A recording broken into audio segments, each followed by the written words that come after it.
මගේ පුතා කඩේට යනවා කියලා තමයි ගියේ. ගිහිල්ලා ගෙදර ආවා. ඒ එනකොට මං එළියේ හිටියේ. කුස්සිය පැත්තේ මට කතා කරන සද්දයක් ඇහිලා මං එළියට ආව කුස්සිය පැත්තේ ඉඳලා. එනකොට පොලිසියෙන් හිටියා ටැපික්ලා දෙන්නේ. මෙයා එතන හිටගෙන ඉන්නවා. මෙයාත් එක්ක කතා කරනවා. ඒ වෙලාවේ කිසිම ආයුධයක් තිබ්බේ නැහැ. කොහොම හරි විනාඩි 15ක් විතර වගේ මෙයා වෙඩි තියන්න එයාලා වෙඩි තියනවා කියනවා. මෙයා වෙඩි තියන්න කිය හිටගෙන හිටියා. ඒකල්ල කොහොමද පැය විනාඩි 15ක් විතර වගේ තමයි දෙන්නගේ සාකච්ඡාව තිබුණා. ඒනට මෙයාලා කිසිම දෙයක් කරේ නැහැ. එයාලට මෙයා ඒ වෙලාවෙත් අඩංගුර ගන්නව නම් ගන්න හොද්දටම වෙලා තිබ්බා.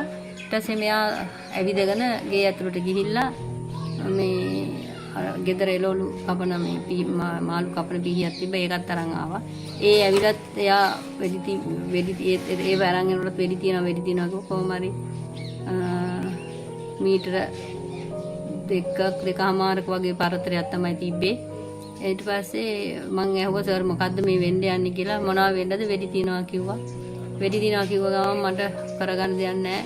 මං දුවගෙන ගෙට ආව කන් දෙක වහගෙන ගෙට ඇවිල්ලා යනකොටම මට ඇහුණා සද්දේ.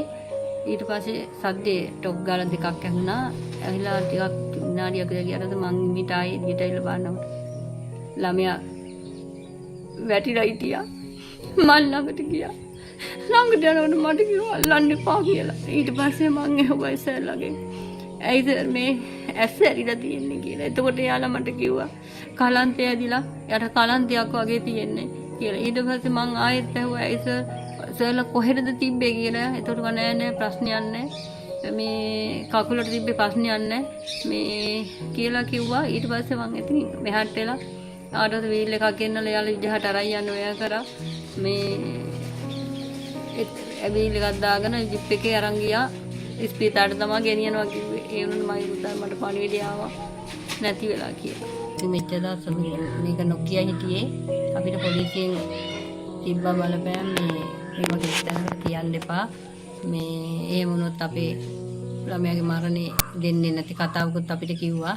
අපි ඒ හින්දා තමයි මේක මාධ්‍යයට කිසි තැනකට කියන්නේ නැතුව වැරදි විදියට ළමයා චෝදනා කරලා තිනවා ළමයාට. ඒ හින්දා මේ ඒ බයර තමයි අපි මේ දේවල් කටහරින්න නැතුව මෙච්චර දවසක් හිටියේ.